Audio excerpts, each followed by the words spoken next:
Hello, my friends. If you don't know me, my name is Steve Kistler. I'm the senior minister at New Life Church of Christ, and I recently preached a sermon on David and Goliath.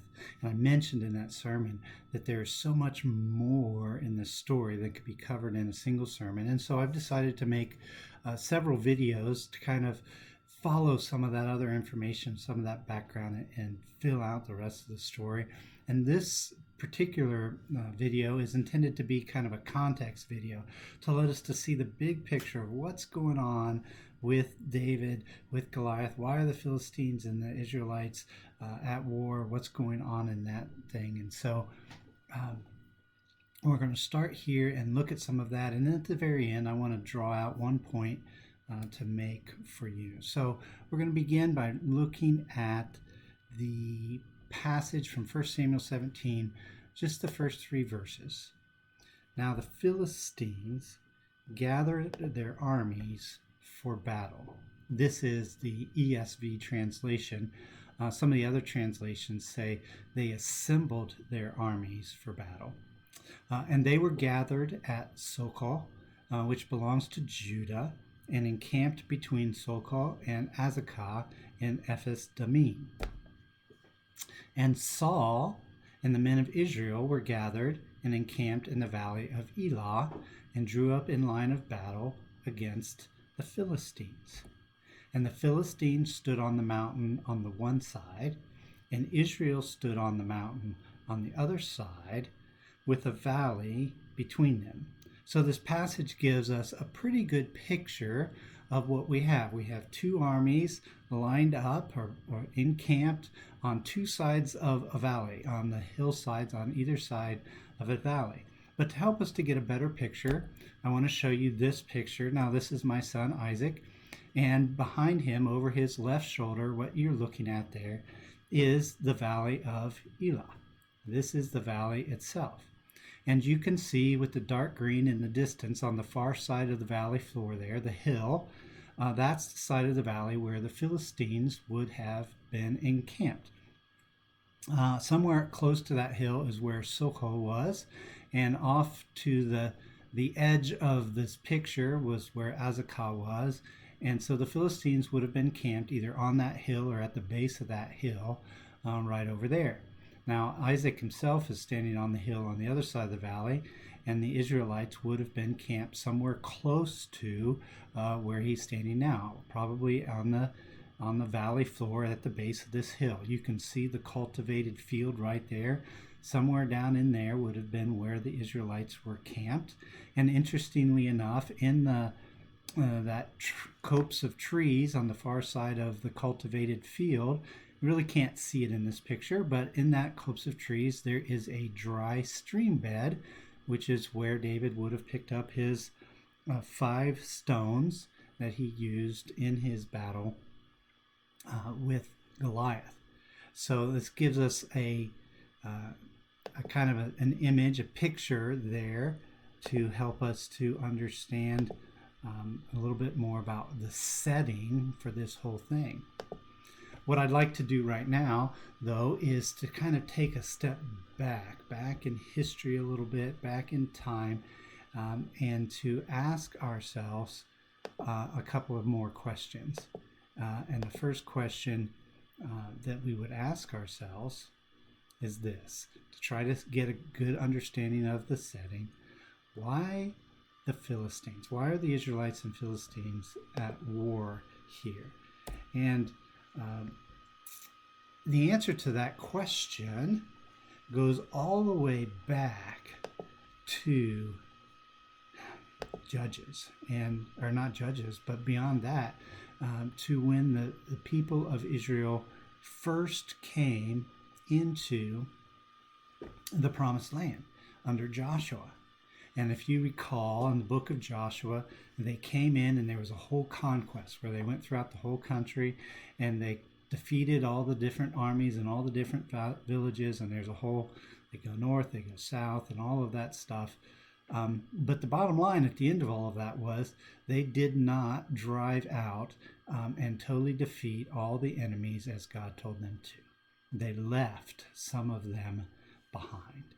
And this then created problems for them from that generation on down.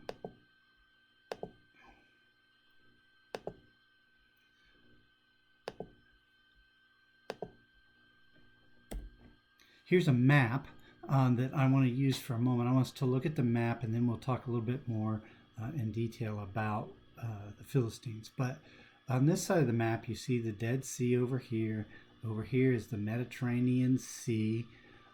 This light colored area with the pink line through it is often called the coastal plain. It's along the Mediterranean coast, and it's a plain. I mean, it's relatively flat.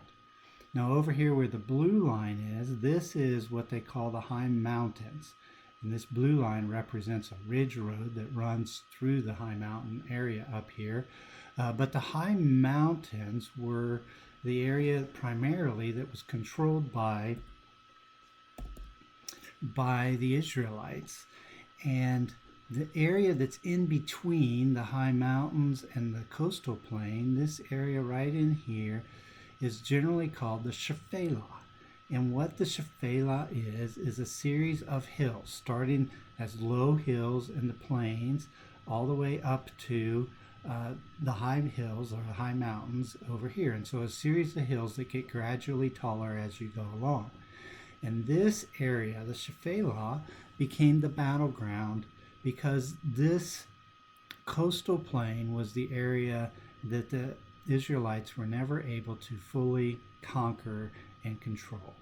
Now, part of the reason for that was this pink line right here. This pink line represents what's known as the International Coastal Highway. This was one of the major transportation and trade routes in the ancient world. If you went down off of this to the left, you end up in Egypt, and if you go up and off to the right, you end up in Assyria, you end up in Babylon, you end up in Persia, you end up in Greece, you end up in the Roman Empire. I mean, all of those things are all up there. And so this was the major land route between the two. And so along this coastal highway flowed wealth. And not just wealth and goods, but also culture and wisdom. At least the wisdom of man, all traveled along those roads. And so that's where the wisdom and the wealth of man was related. And so those people had the wherewithal and were able to push back, and the Jews, the Israelites, were never able to totally conquer over them. And so this area you see right here, it's called Philistia. This area, starting here in Gaza, and then Ashkelon, and then up to Ashdod, and then over in Gath and Ekron, these were the major Philistine cities. And they, as a group, formed this area of Philistia. And so during the period of the Judges after Joshua, what we see is this period of time when God allows other countries to come through and rule over the Israelites. Not always the Philistines, but often is. And they actually rule over and control many of the Israelite cities, except during the times when a judge arises and fights them off. Of course, they had the wealth, they had the technology, they had the culture, all those things there, and they would be able to rule over the Jews. Now, once that whole period of the Judges, which lasted something like 400 years, kind of drew to an end when Israel appointed Saul as a king. And what Saul did was he raised an army and he began systematically to try to defeat some of these groups of people that were around him. And thus we end up with the Philistines fighting Saul and the Israelites in this battle. Now that leads us to the next question, which is, why are they in the Valley of Elah? What's so important about this particular valley that they would gather there? Well, to help us to understand that, we need to, again, look at the map. This is the same map. We've just zoomed in closer.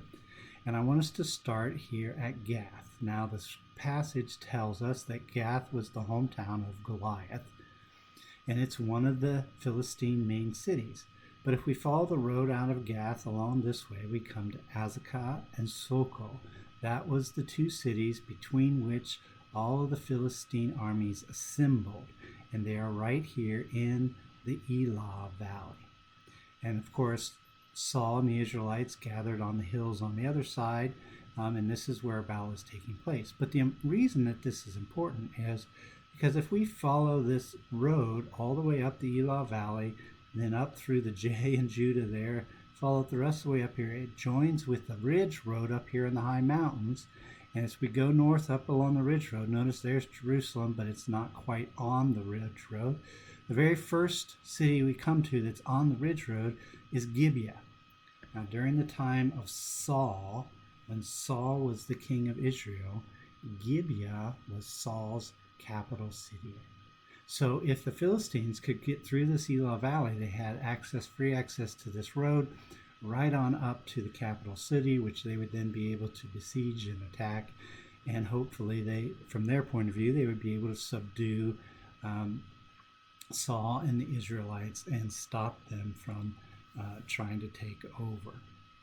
Now, that gives us a picture of what's going on here.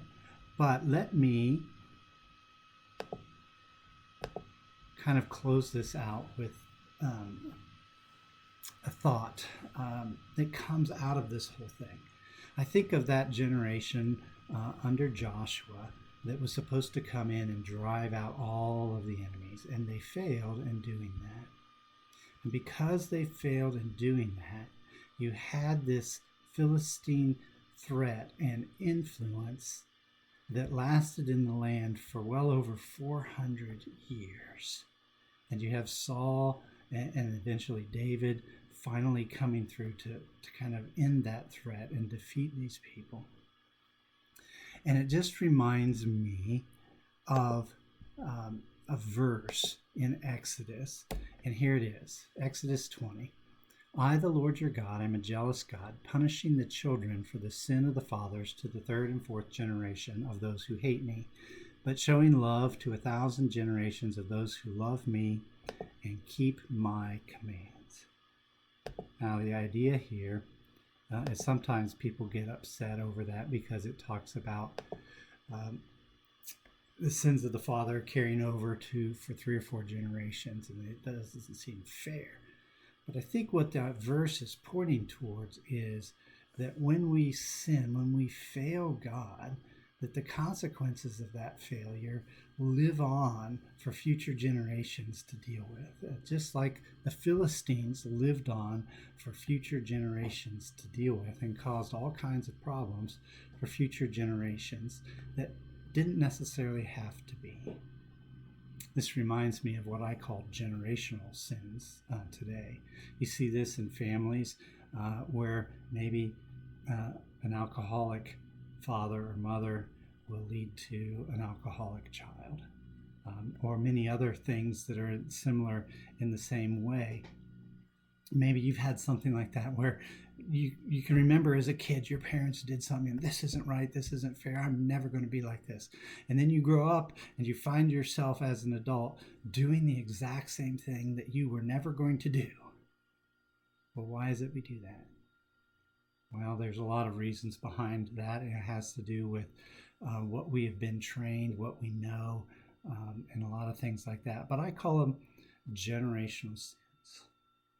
Generational sins that can hamper and hold back us in many, many ways.